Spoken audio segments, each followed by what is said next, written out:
السلام عليكم ورحمة الله وبركاته. إن الحمد لله والصلاة والسلام على رسول الله. أما بعد، اللهم صل وسلم على نبينا محمد صلى الله عليه وسلم. أعوذ بالله السميع العليم من الشيطان الرجيم من همزه ونفسه ونفخه. واللہ بصیر بما یعملون. صدق اللہ العظیم. ذات محترم، رمضان المبارک میں جو سب سے زیادہ ہمارے ذہنوں میں ایک جملہ دوڑتا ہے وہ یہ ہے کہ اللہ تعالیٰ دیکھ رہے ہیں. باقی 11 مہینوں میں ہمارے ذہنوں میں یہ جملہ کیوں نہیں دوڑتا؟ کیونکہ رمضان المبارک میں ہم نے جو روزہ رکھا ہے، اب اس روزے کا یا تو اللہ تعالیٰ کو پتہ یا اس شخص کو پتہ، کیونکہ ہر وقت پورے دن میں 24 گھنٹے میں کسی شخص کے ساتھ کوئی موجود نہیں ہوتا. وہ کئی مقامات ایسے ہوتے ہیں وہ اکیلا بھی ہوتا ہے، اور اپنا گھر ہو، ساری نعمتیں گھر میں موجود ہوں، تو کب کس وقت کچن میں جا کے فریج میں سے یا کسی الماری میں سے کچھ نکال کے کچھ کھا لے، کسی کو کیا پتہ چلنا ہے؟ کوئی کچھ کہہ تو نہیں سکتا. لیکن کیوں نہیں جاتے، کیوں نہیں کھاتے؟ کیونکہ ہمارے ذہنوں میں یہ بات ہوتی ہے کہ اگر ہم کچھ جا کے کھائیں گے ہمارا روزہ ٹوٹ جائے گا، اور اللہ تعالیٰ ہمیں دیکھ رہے ہیں. یہ ہمارے ذہنوں میں یہ بات فٹ رہتی ہے.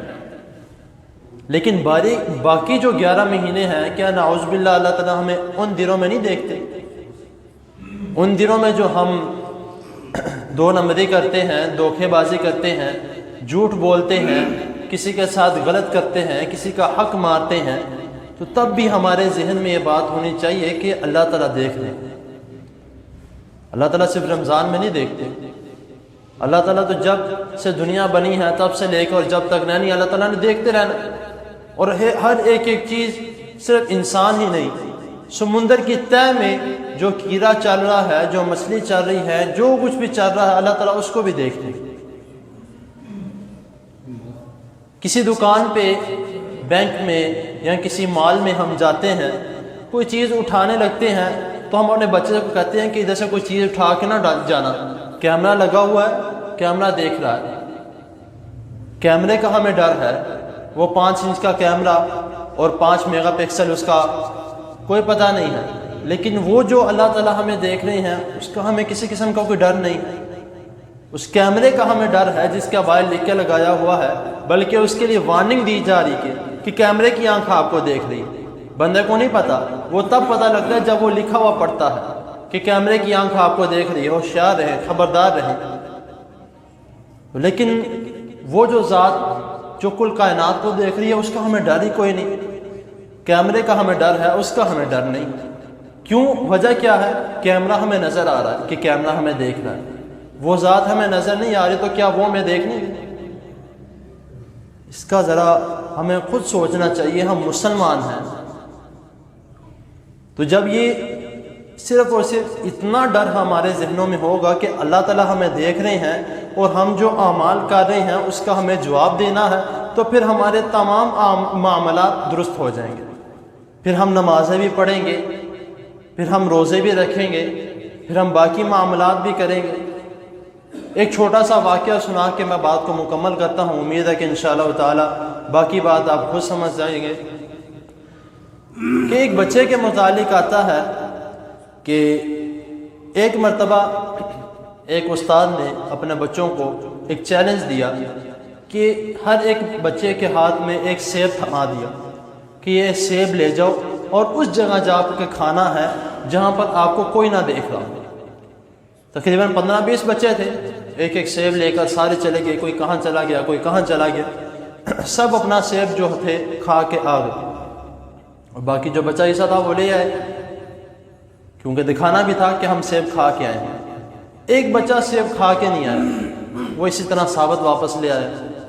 سب سے پوچھا کہ آپ کہاں پہ چھپ کے کھا کے آئے، آپ کو کسی نے بھی نہیں دیکھا۔ سب سے پوچھا گیا، جو ایک بچہ تھا جس کے ہاتھ میں پورا سیب تھا، اس سے پوچھا گیا۔ استاد پوچھتے ہیں کہ آپ نے سیب کیوں نہیں کھایا، آپ کو کوئی ایسی جگہ نہیں ملی؟ کہتے ہیں کہ سر جگہ تو بہت تھی جہاں پہ مجھے کوئی نہیں دیکھ رہا تھا، لیکن جس جگہ جاتا تھا میرا اللہ مجھے دیکھ رہا تھا۔ تو اس کا یعنی کہ اس چھوٹے سے واقعے سے ہمیں یہ سبق ملتا ہے کہ ہم جس مرضی جگہ پر ہوں، اگر کوئی ہمیں دیکھنے والا نہیں ہے تو وہ ذات ہمیں دیکھنے والی ہے۔ تو اسی لیے صرف اور صرف رمضان المبارک میں اس کو اپنے ذہنوں میں نہیں بلکہ پورے سال میں جب تک زندگی ہے اس بات کو اپنے ذہن میں بٹھا کے رکھے کہ اللہ تعالیٰ ہمیں دیکھ رہے ہیں، کوئی دیکھے نہ دیکھے۔ تو اس لیے جب ہم یہ سوچیں گے تو ہم ہر قسم کی برائی سے بچے رہیں گے، کیونکہ گناہ کرنے لگیں گے ہمارے ذہن میں یہ بات آئے گی کہ اللہ تعالیٰ ہمیں دیکھ رہے ہیں، اس گناہ سے ہم رک جائیں گے۔ کسی کے ساتھ غلط کرنے لگیں گے ہمارے ذہن میں یہ بات ہوگی اللہ تعالیٰ ہمیں دیکھ رہے ہیں، اس کام سے رک جائیں گے۔ کسی کے ساتھ دھوکہ دھڑی کرنے لگیں گے ہمارے ذہن میں یہ بات ہوگی اللہ تعالیٰ ہمیں دیکھ رہے ہیں، تو ہم رک جائیں گے۔ تو یہ ایک چھوٹی سی بات تھی، ایک سبق ہے، تو اس کو خود بھی اپنے ذہنوں میں بٹھا لے اور آگے بھی اپنے بچوں کو بلکہ اس کو سکھائے۔ چھوٹے چھوٹے بچے جب ان کو بچپن سے سکھاتے ہیں تو بڑے ہو کے ان کے دماغ میں یہ بات رہتی ہے کہ مجھے بچپن میں یہ بات سکھائی گئی تھی۔ تو اللہ تعالیٰ کی حضور دعا ہے اللہ تعالیٰ ہمیں ہر قسم کی برائیوں سے بچا کے رکھے اور ہمیں نیک اعمال کرنے کی توفیق عطا فرمائے، اور ہمارے ذہنوں میں اللہ تعالیٰ یہ بات بٹھا دے کہ اللہ تعالیٰ ہمیں دیکھ رہے ہیں۔ بیماروں کے لیے دعا کرے اللہ تعالیٰ سب بیماروں کو صحت کاملہ عاجلہ عطا فرمائے۔ میرے نانا جان بیمار ہیں، ان کے لیے بھی دعا کریں، اور سلیم رؤوف صاحب ان کے متعلق بھی کہتے کافی بہتر ہے الحمدللہ، ان کے لیے بھی دعا کر اللہ تعالیٰ سب بیماروں کو صحت کاملہ عاجلہ عطا فرمائے۔ الحمدللہ رب العالمین والعاقبۃ للمتقین، اللهم صل علی محمد وعلى آل محمد كما صليت على إبراهيم وعلى آل إبراهيم إنك حميد مجيد، اللهم بارك على محمد وعلى آل محمد كما باركت على إبراهيم وعلى آل إبراهيم إنك حميد مجيد، ربنا آتنا في الدنيا حسنة وفي الآخرة حسنة وقنا عذاب النار، ربنا ظلمنا أنفسنا وإن لم تغفر لنا وترحمنا لنكونن من الخاسرين، اللهم اشف مرضنا ومرضى المسلمين، اللهم اشف مرضنا ومرضى المسلمين، اللهم اشف مرضنا ومرضى المسلمين، يا شافي الأمراض اشف مرضنا ومرضى المسلمين، اللهم اعز الإسلام والمسلمين، اللهم انصر الإسلام والمسلمين، اللهم إنا نعوذ بك من جهد البلاء ودرك الشقاء وسوء القضاء وشماتة الأعداء، لا إله إلا أنت سبحانك إني كنت من الظالمين، يا حي يا قيوم برحمتك نستغيث، رب ارحمهما كما ربياني صغيرا، رب ارحمهما كما ربياني صغيرا، رب ارحمهما كما ربياني صغيرا، اللهم لا سهل إلا ما جعلته لنا سهلا وأنت تجعل الحزن إذا شئت سهلا، ربنا تقبل منا إنك أنت السميع العليم وتب علينا إنك أنت التواب الرحيم، وصلى الله تعالى على خير خلقه محمد وآله وأصحابه أجمعين برحمتك يا أرحم الراحمين.